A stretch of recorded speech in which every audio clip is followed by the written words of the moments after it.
मोर छत्तीसगढ़ के माटी महके गजब महा।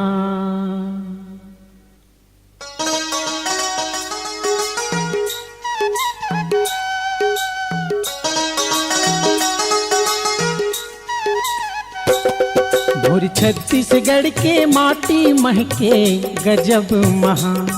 मोर छत्तीसगढ़ के माटी महके गजब महा।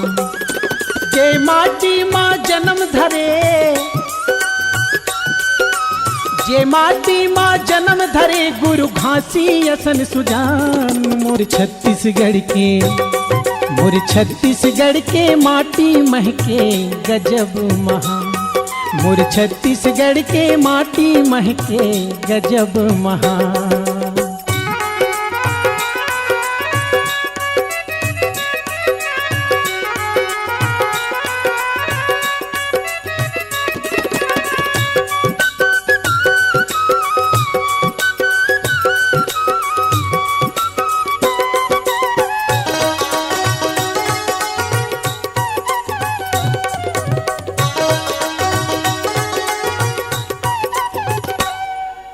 छुआछूत जाति पाति भेदभाव सब आफत के। छुआछूत जाति पाति भेदभाव सब आफत के।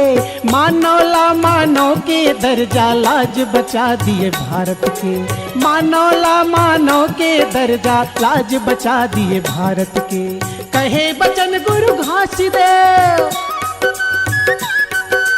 कहे बचन गुरु घासीदेव गुरु नानक कबीर सियान। मोर छत्तीसगढ़ के, मोर छत्तीसगढ़ के माटी महके गजब महा। मोर छत्तीसगढ़ के माटी महके गजब महा।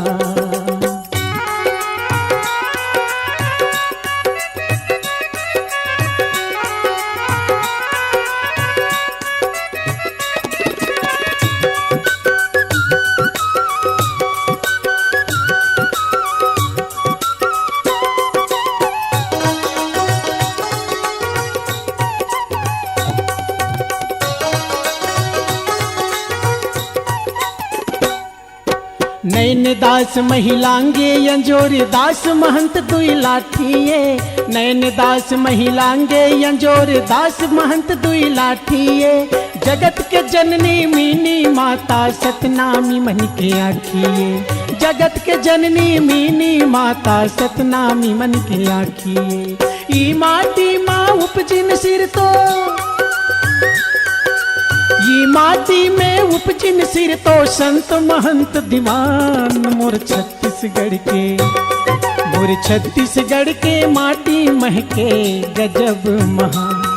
मोर छत्तीसगढ़ के माटी महके गजब महा।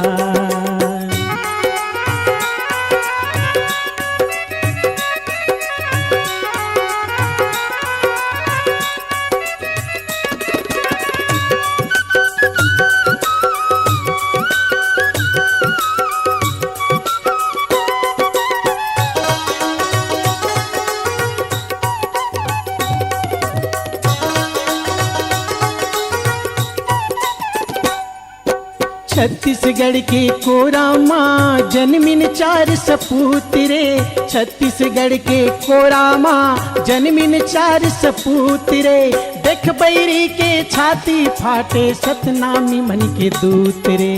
देख बैरी के छाती फाटे सतनामी मन के दूत रे। ई धरती माँ के जहारजवा, ई धरती माँ के जहारजवा बिठल जन्मिन हाथी राम। मोर छत्तीसगढ़ के, मोर छत्तीसगढ़ के माटी महके गजब महा। मोर छत्तीसगढ़ के माटी महके गजब महा। जे माटी माँ जन्म धरे,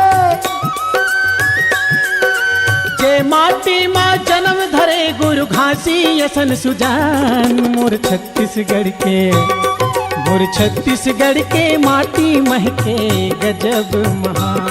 मोर छत्तीसगढ़ के माटी महके गजब महान। मोर छत्तीसगढ़ के माटी महके गजब महान। मोर छत्तीसगढ़ के माटी महके गजब महान, मोर छत्तीसगढ़ के माटी महके गजब महान, मोर छत्तीसगढ़ के माटी महके गजब महान। C-Log Digital Recording Studio, Cordoba. Contact number 9907119215.